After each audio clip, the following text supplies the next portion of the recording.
La carta del apóstol Pablo a los Romanos, capítulo 9. Con Cristo de testigo, hablo con toda veracidad.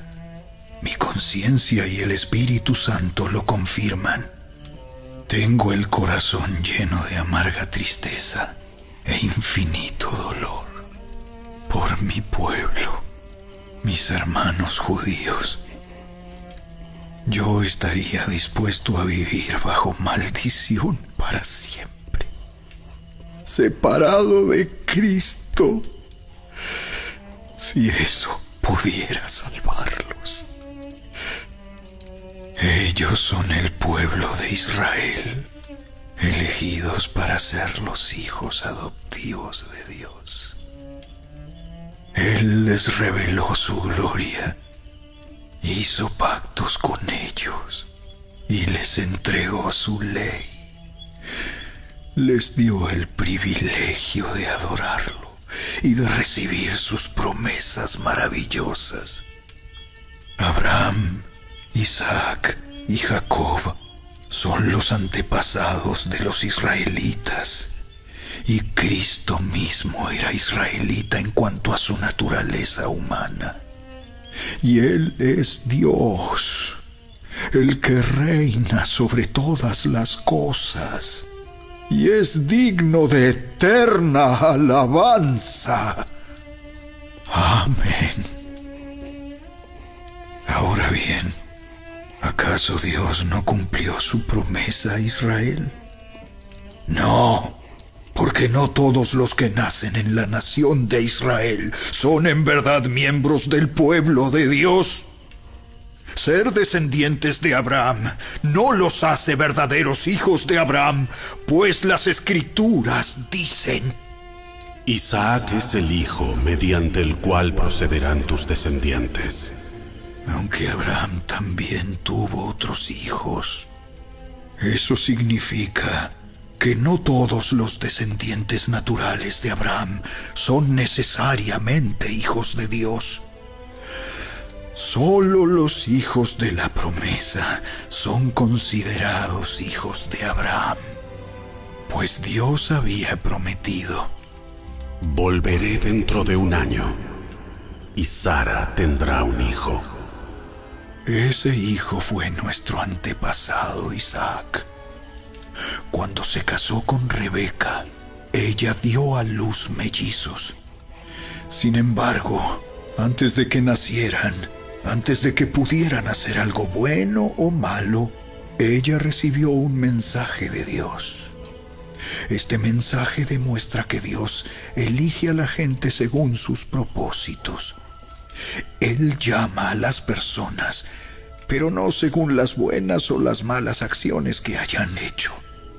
Se le dijo: Tu hijo mayor servirá a tu hijo menor. Como dicen las Escrituras: Amé a Jacob, pero rechacé a Esaú. ¿Estamos diciendo entonces que Dios fue injusto? Por supuesto que no. Pues Dios le dijo a Moisés: Tendré misericordia de quien yo quiera, y mostraré compasión con quien yo quiera. Por lo tanto, es Dios quien decide tener misericordia. No depende de nuestro deseo ni de nuestro esfuerzo, pues las Escrituras cuentan que Dios le dijo al faraón: Te he designado con el propósito específico de exhibir mi poder en ti y dar a conocer mi fama por toda la tierra. Así que, como ven, Dios decide tener misericordia de algunos y también decide endurecer el corazón de otros para que se nieguen a escuchar.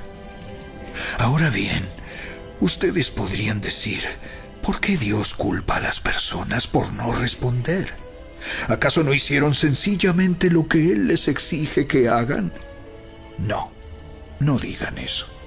¿Quién eres tú, simple ser humano, para discutir con Dios?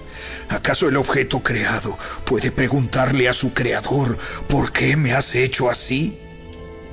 Cuando un alfarero hace vasijas de barro, no tiene derecho a usar del mismo trozo de barro para hacer una vasija de adorno y otra para arrojar basura.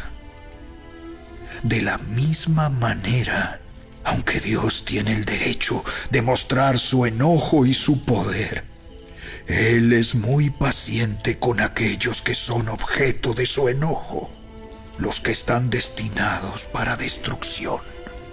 Lo hace para que las riquezas de su gloria brillen con mucha más intensidad sobre aquellos a quienes les tiene misericordia, los que preparó de antemano para gloria. Y nosotros estamos entre los que Él eligió, ya sea del grupo de los judíos o de los gentiles. Con respecto a los gentiles, Dios dice en la profecía de Oseas: A los que no eran mi pueblo, ahora los llamaré mi pueblo. Llamaré a los que antes no amaba. Y también dice: En el lugar donde se les dijo, ustedes no son mi pueblo, allí serán llamados hijos del Dios viviente. Con respecto a Israel, el profeta Isaías clamó: Aunque los hijos de Israel son tan numerosos como la arena a la orilla del mar, solo un remanente se salvará, pues el Señor ejecutará su sentencia sobre la tierra, sin demora y de manera terminante. Y lo mismo dijo Isaías en otro lugar: Si el Señor de los ejércitos celestiales no hubiera perdonado la vida a unos cuantos de nuestros hijos, habríamos sido exterminados como Sodoma y destruidos como Gomorra. ¿Qué significa todo esto? Aunque los gentiles no trataban de seguir las normas de Dios, fueron declarados justos a los ojos de Dios. Y eso sucedió por medio de la fe. Pero los hijos de Israel, que se esforzaron tanto en cumplir la ley para llegar a ser justos ante Dios, nunca lo lograron. ¿Por qué no?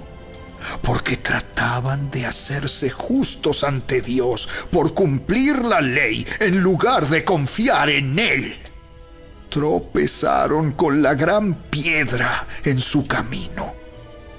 Dios se lo advirtió en las Escrituras cuando dijo: Pongo en Jerusalén una piedra que hace tropezar a muchos, una roca que los hace caer. Pero todo el que confíe en Él jamás será avergonzado. Romanos 9. El pueblo judío en la carne tiene un gran privilegio, el de haber sido escogidos por Dios para recibir los mandamientos, ser su pueblo y hasta ser la nación donde Jesús iría a nacer, entre otras cosas más. Sin embargo, Pablo hace mención de que Dios es Dios y tiene potestad de tener misericordia de quien Él quiera. El pueblo judío tuvo la gran oportunidad de conocer a Dios y disfrutar de su misericordia, pero a pesar de las muchas obras que Dios hizo en medio de ellos no tuvieron fe en Dios, como sí lo hicieron otros grandes personajes. Abraham, por ejemplo, él fue justificado por la fe. Él creyó en Dios, creyó en la promesa de Dios, y eso le fue contado por justicia. Dios le hizo la promesa de que iría a tener una descendencia bendecida. Abraham creyó, y eso le fue contado por justicia. Lamentablemente los judíos, a pesar de haber recibido el oráculo de Dios, para el evangelio de Cristo ellos son como extranjeros por la ignorancia de la gracia, de la justificación por la fe. El problema de los judíos es querer justificarse por medio de la ley, pero ningún hombre puede cumplir la ley. La ley fue dada para manifestar el pecado del hombre. Los gentiles no podían tener conocimiento de su naturaleza, pues ellos no eran el pueblo de Dios, ni tenían ellos la ley. Aún así, nosotros los gentiles fuimos considerados en la promesa de Dios, la cual dio a Abraham, pues la promesa se hace efectiva por la fe. Nosotros los gentiles recibimos la promesa de Dios por la fe en Jesucristo, no por adherirnos al judaísmo o por cumplir la ley. Somos justificados por la fe en Jesucristo únicamente. Qué gran privilegio tenemos hoy. Disfrutemos por eso de esa gran misericordia de Dios. Disfrutemos de su promesa.